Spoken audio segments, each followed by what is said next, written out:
Good evening. Hey Kevin, how's it going? It's good, man. How are you? I'm doing pretty good. So Kevin, I brought you here today because I think it's time we talk about our two favorite albums. You get the opportunity to hear about my favorite album and why I think it's the best album ever, and then we get the opportunity to hear about why you're wrong about your favorite album. Okay. So I wanted to start. I mean, we know obviously I'm going to pick Jimi Hendrix Electric Ladyland because it is the greatest album ever made, for sure. It spans all boundaries: rock, classic rock, country, calypso, speed metal, classical music, Right. gypsy jazz, Cajun music. All of those accordion albums. music. This is the best, and I will be discussing this. Kevin will be discussing his Polka. favorite album, the Dean Martin Christmas album. So I thought that was an odd selection next to It is odd, definitely but, you know, a classic. You gotta record. have Diener, you know. But I mean, I thought this was an unusual selection. It's unusual. But it does have classics like Marshmallow World. Yeah, it's a marshmallow world in the winter, and I know this because of Food Line. Anyway. Holy shit! Yeah, they play that. Does Dean Martin have a song that has Food Line in it? No, but they play that at Christmas time. I don't know anything. Actually, Kevin chose this album, which admittedly is this is apples and oranges, and this being apples, and this being oranges that just are oranges. I mean, who cares about oranges? Can you make wine out of oranges? I'm sure you probably could. I don't know for sure. So, would you like for me to go first? Have at it. Let me go first, and I'll tell you why this is definitely better than this. I mean... Oh, wait, I mean better than this. And the reason this is better than this, first of all, it's older. Right. And if you look at, is this the original cover? That is. So this is the original cover. Jimi Hendrix was such an innovator that it took Michael Jackson 15 years to do this to his hair. It did. Yeah. This album was released in the 60s. Mm-hmm. Late 60s. Late 60s. I mean, I know a lot about it. Oh, yeah. It's obvious. Alexa, when was Jimi Hendrix's Electric Ladyland released? Here's something I found on Wikipedia. Electric Ladyland is the third and final studio album by English-American rock band The Jimi Hendrix Experience, released in October 1968 by Track Records / Alexa, stop. Enough already. Shut up. Do you ever feel a little bad when you're rude to Alexa? No. No? It's because you're heartless, Kevin. Yeah, well. For me, this album influenced me probably more than anything else. I remember the first time I heard it, I was in my apartment. I was probably, I don't know, first time I heard it all the way through the right way. Right. You get what I'm saying? You get what I'm saying, don't you? You do. What was I talking about? As a matter of fact, it's better than anything on this album.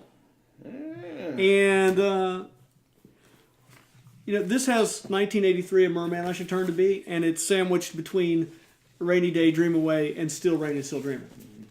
Is there anything like that on here, Kevin? No. Hey, man, look out the window, see what's happening. Does anyone ever say that on this album? No. No, they don't. No, they definitely. And that's why it's inferior.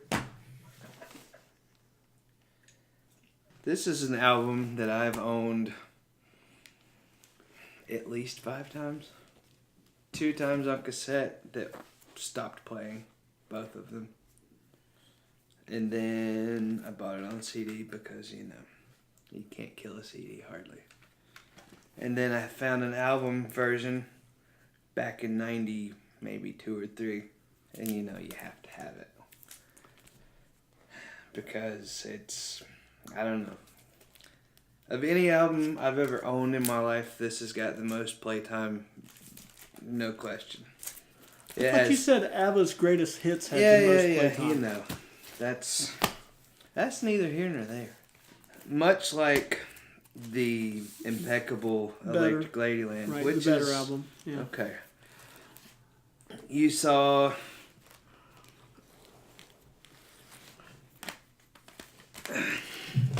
You got a lot of stuff there, Kevin. I do. Like with Are You Experienced and Kill 'Em All with the respective bands, you saw these guys doing really great music. And then you did. Then you saw them take big leaps with you did. You can argue that, that's fine. But then you saw them hit both their respected strides. No, I disagree did. because those guys didn't really come into form until Saint Anger. Ooh, that's terrible. Anyway, you saw the brutality of Battery with its crescendo in the beginning with the acoustic guitars. Build up, and then all of a sudden, smack, you're getting punched in the face. And then you have Master of Puppets that pretty well runs the gamut. I mean, it's just so great. I mean, you got all these themes. You've got, I don't know, this is even hard for me to even talk about. Does it have just, Inner Sandman on it? It does not. I mean, it's got basically a classical piece called Orion. If you've never heard it, shame. Wait, let's listen to Orion here. I'm going to surprise you because I actually have audio for this. Okay. Here's a piece of Orion.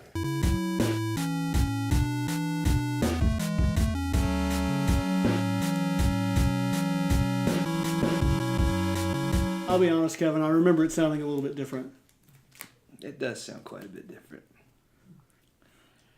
This stuff didn't age very well. No, if you know what I mean. It didn't.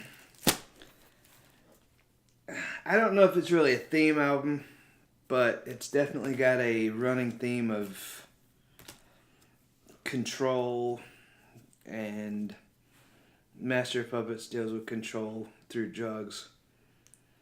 Welcome Home Sanitarium deals with control through a sanitarium in your mind.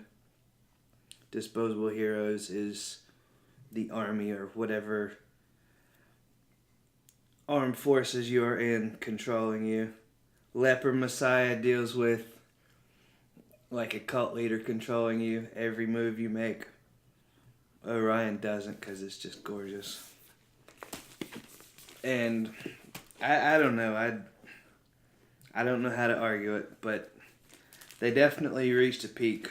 Anyway, released in 1986, I would have to say my favorite album ever. Is it the best album ever? In my book, yes. No. But, anyway.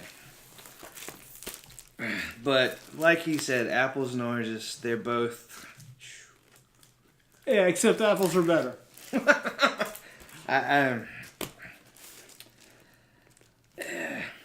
That's... Anyway. So there you have it.